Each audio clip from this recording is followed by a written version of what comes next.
সারা বছর ধরে শীতের সবজি খেতে চাইলে এভাবে ফ্রোজেন করে রাখতে পারেন। নমস্কার সবাইকে, নতুন একটা ভিডিওতে সবাইকে স্বাগত জানাই। আমি এখানে মিডিয়াম সাইজের একটা ফুলকপি নিয়েছি আর এরকম ছোট ছোট করে কেটে নিয়েছি। আপনারা চাইলে আপনাদের প্রয়োজন মতো বড় ছোট বা বাড়িয়ে কমিয়ে কিন্তু নিতে পারেন। আমি ফুলকপির সঙ্গে কিছু ডাঁটাও নিয়ে নিয়েছি। এখন আলাদা একটা বড় পাত্রে কিছুটা জল দিলাম এবং অল্প পরিমাণ লবণ দিয়ে এই ফুলকপিগুলোকে ভিজিয়ে রেখে দেব 5-6 মিনিটের জন্য। কারণ ফুলকপির ভিতরে অনেক সময় পোকা থাকে, যদিও আমি ভালোভাবে দেখে চেক করে নিয়েছি। তারপরে এভাবে ভিজিয়ে রাখলে কিন্তু সুবিধা হবে। সঙ্গে নিয়েছি আরও কিছু পেঁয়াজকলি, আর পেঁয়াজকলিগুলোকে আমি এরকম ছোট ছোট করে কেটে ধুয়ে পরিষ্কার করে নিয়েছি। শীতের সবজি ফ্রোজেন করা একদমই সহজ, তো আমি উপায়গুলো একটু দেখিয়ে দিই। আমি এখানে কড়াইতে বেশ কিছুটা জল নিয়েছি। দেখুন, ভালোভাবে হাই হিটে আমি জলটাকে গরম করে নেব। আর জলটা যখন একদম ফুটে যাবে তখন আমি এখানে দিয়ে দিলাম 1/2 চা চামচ পরিমাণ বেকিং সোডা। তারপর এভাবে খুব ভালোভাবে মিশিয়ে নেব। এখন চুলার আঁচটা অফ করে দিয়েছি। তারপর পেঁয়াজকলিগুলো দিয়ে দিলাম। মাত্র 30 সেকেন্ড রাখবো। এই 30 সেকেন্ডের ভিতরে একটু নেড়েচেড়ে দেবো, এর বেশি রাখতে যাবেন না, তাহলে কিন্তু একদম নরম তুলতুলে হয়ে যাবে। দেখুন, আমি 30 সেকেন্ড পর কিন্তু নামিয়ে নিয়েছি। আর এরকম একটা ছাঁকনির উপর দিয়ে খুব ভালোভাবে সেঁকে নেব। খুব ভালোভাবে জল ঝরিয়ে নিতে হবে।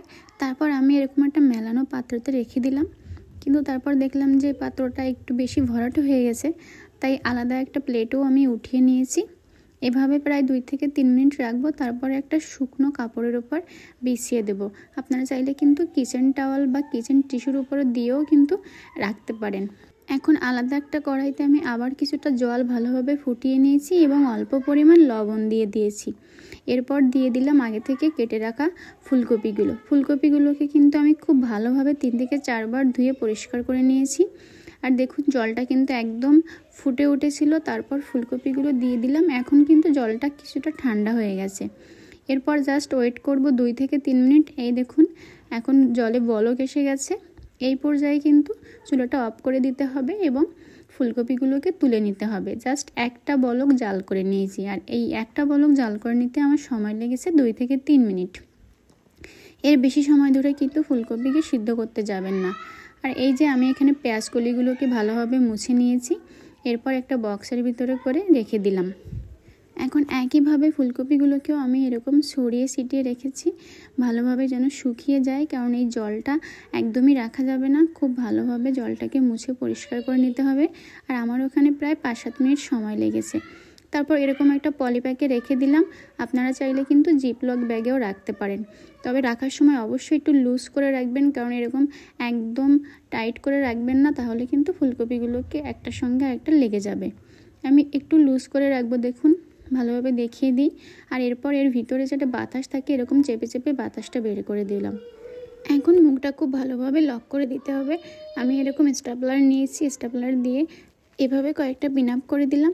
আর আপনারা চাইলে কিন্তু এই ফুলকপিকেও আপনারা যে কোনো একটা এয়ারটাইট বক্সে রাখতে পারেন, তবে বক্সে রাখলে ফ্রিজে একটু জায়গা বেশি লাগে, তাই আমি পলিতে রাখলাম। কারণ পলিতে রাখলেই কিন্তু সুবিধা হয়, জায়গাটাও কম লাগে। এখন ফ্রিজে রেখে দেব।